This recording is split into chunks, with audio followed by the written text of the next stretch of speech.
Welcome back to Iqbal کا پاکستان. جی without any further delay. دیکھیے اقبال کے جو بڑے بڑے استاد انڈیا میں جن کے ساتھ اقبال نے تربیت حاصل کی، professor Arnold was one of them. Okay.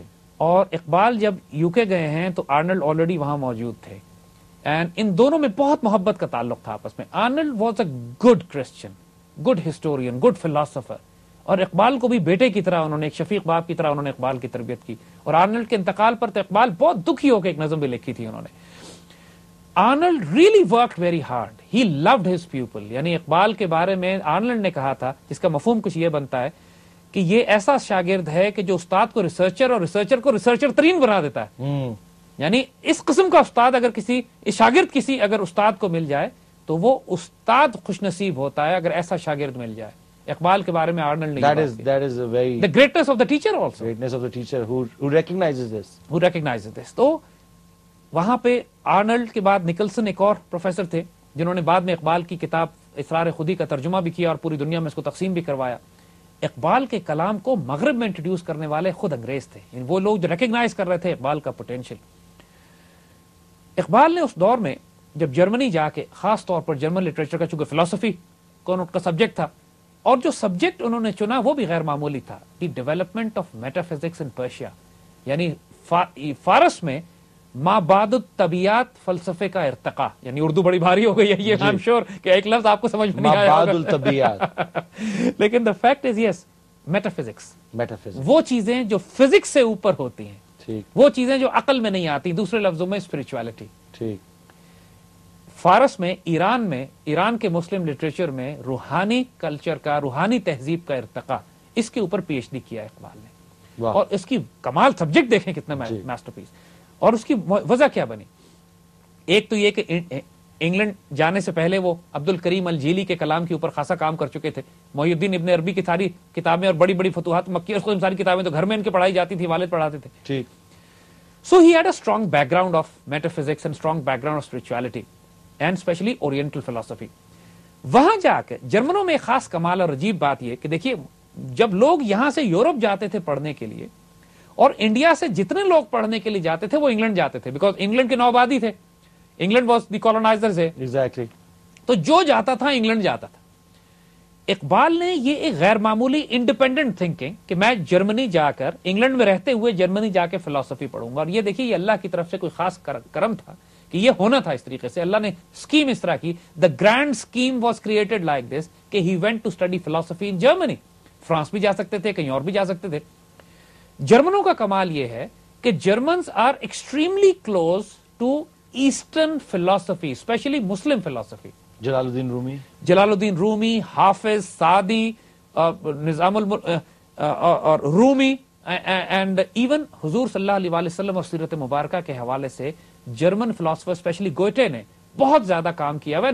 پوری جنر ہے، یعنی پورا ایک کلچر بلڈ ہو گیا ہے جرمن لٹریچر میں کہ حافظ کے کلام کے مطابق، سعدی کے مطابق یا رومی کے مطابق، یعنی ان سے انسپریشن لے کر پورا دیوان، پورا کلام شروع ہو گیا. سو جب اقبال یورپ پہنچے ہیں اور جرمنی پہنچے ہیں اور وہاں جرمنز مسلمانوں کو پڑھ رہے ہیں تو Iqbal their influence on Iqbal was intense. He realized that he knows everything already which he's come here to study. جس کو یہ مغرب میں پڑھنے آئے ہیں، مغرب مشرق کو پڑھ رہا ہے. اور ان کے والد صاحب یہ سب باتیں تو اقبال کے گھر میں اقبال کے ہوتی تھی. اور فارسی جاننے کی وجہ سے جو بہت بڑی اسٹرینتھ اقبال کی تھی کہ because of being an absolute expert on Persian. اور مزے کی بات کہ اس وقت تک اقبال پرشین میں شاعری نہیں کرتے تھے، شاعری ان کی ساری اردو میں تھی. And he never took poetry to be very serious. In fact ایک پوائنٹ ایسا بھی آ گیا، یعنی بدنصیبی ہوتی ہے امت کی، ایک پوائنٹ یورپ میں ایسا بھی آ گیا کہ اقبال نے فیصلہ کیا کہ میں شاعری بند کر دوں گا. میں شاعری نہیں کروں گا، and I'm going to study philosophy اور اپنے سبجیکٹ کر کے پڑھنے پڑھانے پہ، ٹیچنگ پہ، اس قسم کے سبجیکٹ پہ، شاعری ویسٹ آف ٹائم.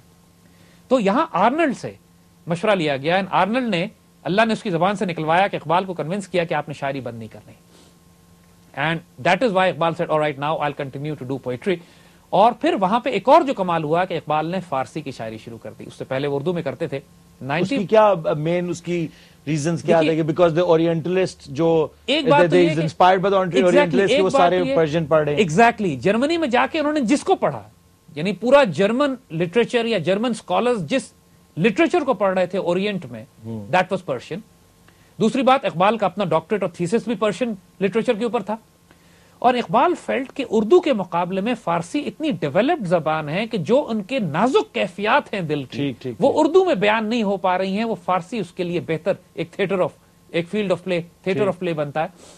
اور دوسری بات یہ کہ اگین دیکھیں یہ اللہ کی طرف سے کوئی ڈیوائن انٹرفیرنس اور انوالومنٹ ہے کہ فارسی کا انفلوئنس زیادہ ہے مسلم ورلڈ میں. آپ سینٹرل ایشیا سے لے کر ایران, افغانستان اور انڈیا اس پورے خطے کو انفلوئنس کر سکتے ہیں اگر آپ فارسی میں کلام کریں.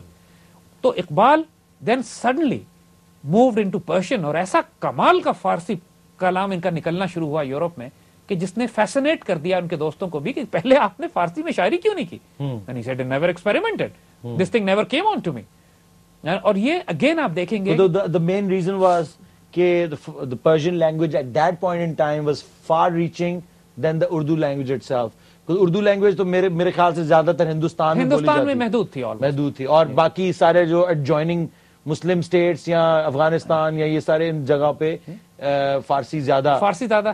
تو اب اقبال کے پاس 2 پیرلل ڈومینز چل رہی ہیں, بلکہ 3 ہم کہیں گے. ایک طرف وہ تمام اپنی وہ جرمن فلسفی, اور ایک فلسفی بھی وہ کہ جس نے اچھی طرح مغرب کے پورے فلسفی کو سمجھ لیا, نیٹشے کو, گوئٹے کو, اور تمام اس زمانے کی جدید کنٹمپریری فلسفیز اس کو اسٹڈی کر کے اس کو کمپیریزن کیا اورینٹل فلسفی کے ساتھ. آکسیڈنٹ ورسز اورینٹ کا جو بیوٹیفل کامبینیشن اقبال کو ملا جرمنی میں. دیکھیے انگریز بائسڈ ہو جاتے ہیں, جرمنز بائسڈ نہیں تھے, Germans were more pure. Iqbal ہمیشہ جرمنز کو پسند کرتے رہے. And the teachers Iqbal got, again one of them was a lady Emma Wegenast, her name was Fraulein Emma Wegenast. She was younger than Iqbal, but again an expert on languages, expert on philosophy, expert on German literature. اور اقبال کا ان کے ساتھ ایک بہت روحانی تعلق قائم ہو گیا. And 1907 was the last perhaps when Iqbal saw her, جب وہ جرمنی میونخ سے آ کے واپس آ گئے. لیکن apparently وہ ان کی آپس میں correspondence 1934 تک ان کی correspondence رہی ہے. And Emma Wegenas passed away in 1964. 64 تک وہ زندہ رہی ہیں. اور ہائیڈلبرگ میں جہاں پہ اقبال کا قیام تھا, انٹرسٹنگلی جرمنز نے اقبال کو اتنی عزت دی ہے کہ آج بھی اقبال کا وہ گھر سلامت ہے, وہ درخت ہے جہاں پہ اس کے نیچے بیٹھ کے اقبال پڑھا کرتے تھے. اور وہ ایک سڑکوں کا نام بھی انہوں نے علامہ اقبال کے نام کے اوپر ہائیڈلبرگ میں رکھا ہوا ہے, ہائیڈلبرگ یونیورسٹی میں جہاں پہ قیام تھا اس پوری یونیورسٹی وغیرہ کا.